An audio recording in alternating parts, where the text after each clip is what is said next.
Hi. It's really good to be here. Huh? Thank you for choosing me. And I am so ready for something different, to feel good. And I know it's my beliefs that are holding me back. That's just the most confounding thing, isn't it? I want so much to feel good that I can't. I want so much to feel good that it hurts. It does. Yeah, so have you tried taking a nap?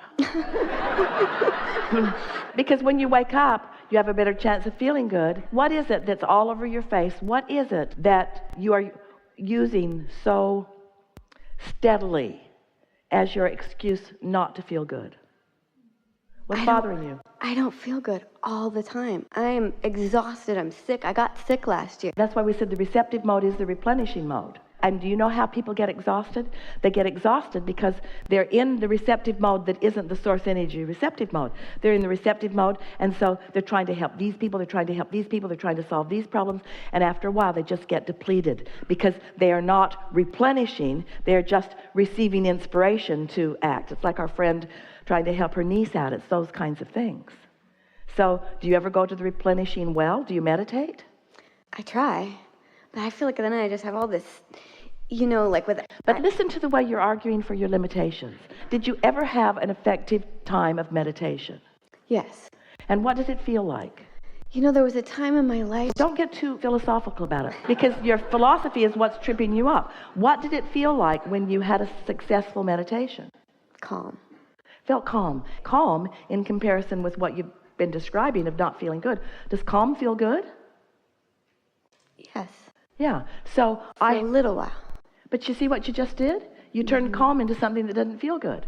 You're like deliberately leaning away from your receptive mode.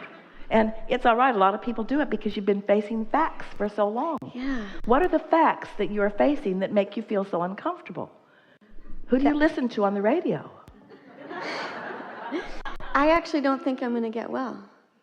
So you don't yet believe in the replenishing mode. Yeah. Well, do you feel better sometimes than others? Mm-hmm. And can you get the better going? When you get the better going, does it last at all? When you find that feeling of calm, can you perpetuate it in any way? Yes, it feels out of my control. Sometimes if my body has energy, it flows. But if my body doesn't have energy, it doesn't. But you see, we get what you're saying, and we understand when the momentum is going, it does feel out of control. You've been listening to us, and you've heard the analogy that we offer endlessly about being at the bottom of the hill trying to stop the car, rather than just stepping out in front of it when it first starts to roll down the hill. So momentum is really what you're talking about here. So you got to get out ahead of it. That's why we explain that when you first wake up in the morning, there's less of that momentum going because it stopped while you were sleeping. And so you have the better chance of finding something that feels good. Yeah, that's the best part of the day. Are there any subjects or conversations that you focus upon that when you focus upon them, you feel better? The next positive thought that I've been reaching for is it's okay. And then where does that lead? It's okay right now. I'm okay right now. Yeah, and then where does that lead? I can string some moments of okayness together and I can feel okay. And how about I have felt okay and I felt not okay and I keep feeling okay, so I guess it doesn't matter if I feel not okay because I can feel okay again. So this is evidence of it feeling better. So what is the distress that you are predominantly feeling? Describe it to us. That because I have no energy, I won't be able to continue in my purpose, my life, my relationship. All right, so then... Energy is the frequency of money. It's money.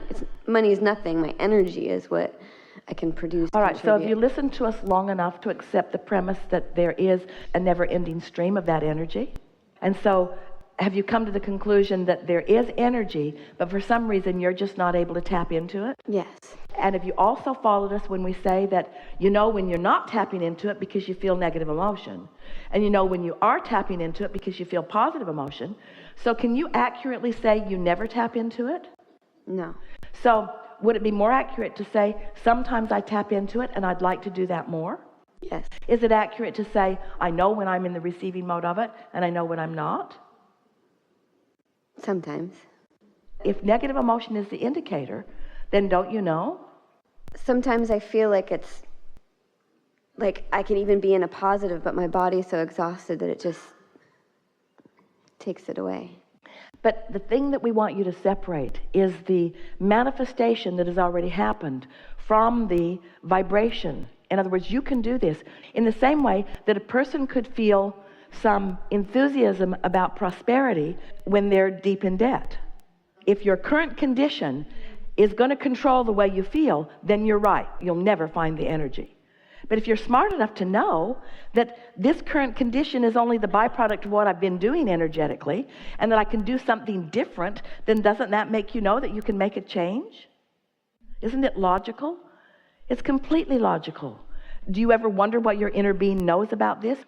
We really want to talk about this depleting of energy, because so many of you focus upon things that are debilitating energy-wise, and you keep doing it because you think you have enough resiliency to withstand your own vibrational storm. And you get away with that for a while. You get away with that for a while, but the longer you do it, the more it depletes you. At the same time, the more you are depleted, the more you're asking for energy. So you've got this thing going on where you're depleted and asking, and the energy is coming, but you're disallowing the energy that's coming.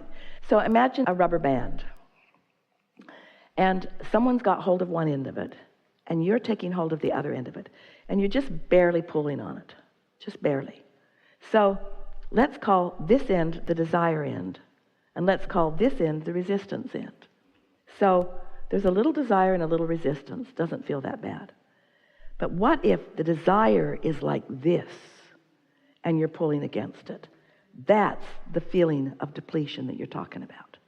And what it means is you have strong desire. And that's the thing that you want to amplify. I wouldn't be this depleted if I didn't have strong desire. If there wasn't a strong countering energy that my inner being is flowing to me that I am denying, I wouldn't feel depleted.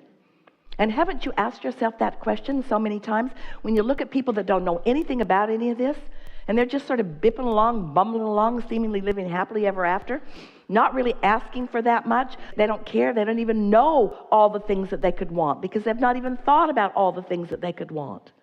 Sometimes I'm jealous of that. Well, here's the deal. There's no such thing as regression. You can never be less than your life has caused you to be. So you have one and only choice, and that is to receive the energy that you've been asking for. What you just said to us, I wish my life hadn't caused me to ask for so much because somehow I can't get into the receptive mode of what I've asked for. So therefore I wish that I hadn't asked. That's never, never, never, never, never, never true from your broader non-physical perspective. But we can understand how it feels when you're not letting it in.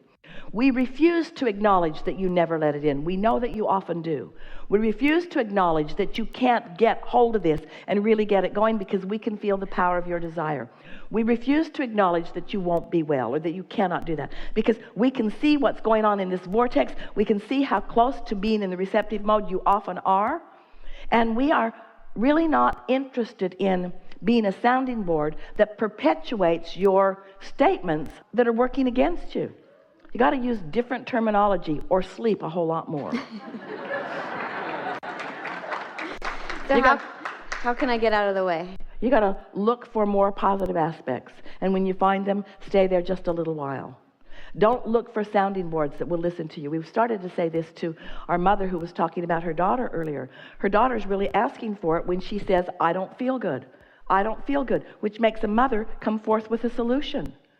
And so you got to stop complaining when you don't feel good if you don't want people who think they have solutions to come. You see what we're getting at?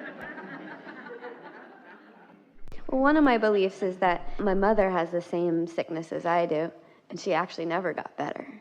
And so, like, I bump up against that, too. I see it, you know, and... So we just want to put things in perspective for you. Sickness is about depriving yourself of energy. And when you really, really care about things, you ask for really strong energy. And when you deny it, you feel really, really bad. And if you can just look at it in that way, if you can stop framing it out in other ways, if you want to be well, you've got to stop arguing for the fact that you can't be. And if you believe anything that we've been saying, then that should be something that you want every word that comes out of your mouth to be leaning in that direction. And we're not saying that you can get there all at once because momentum won't let you. But you can sure do better than you're doing as you're sitting here talking to us. You could make many more positive comments than you are about this thing that you want so much. Do you believe that you're an energy being? I believe that I'm an energy being. Say it. I believe I'm an energy being. Do you believe in law of attraction? I believe in law of attraction. I believe in law of attraction. Do you believe in your guidance system? Yes. I believe in my guidance system. My guidance Do you believe system. that your emotions are important information?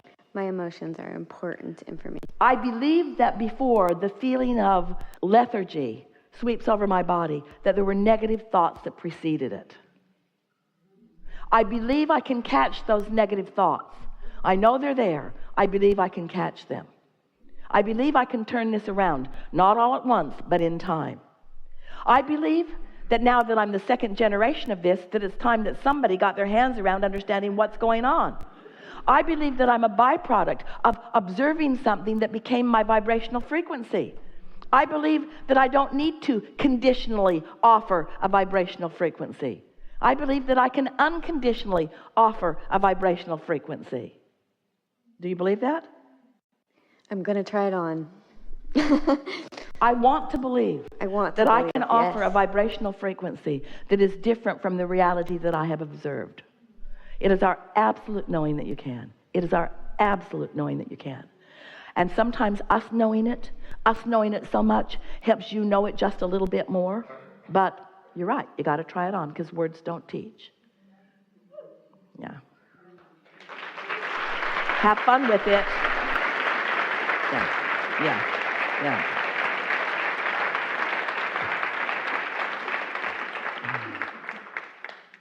We'd like you to run just a little.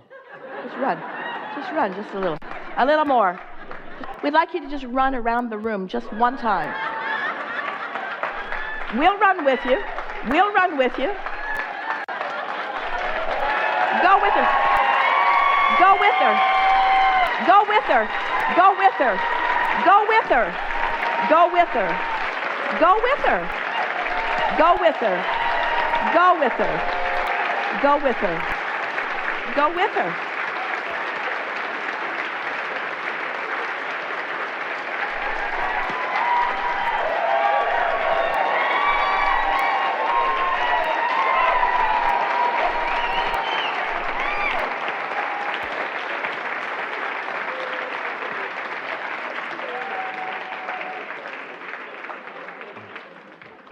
Stop making stuff up.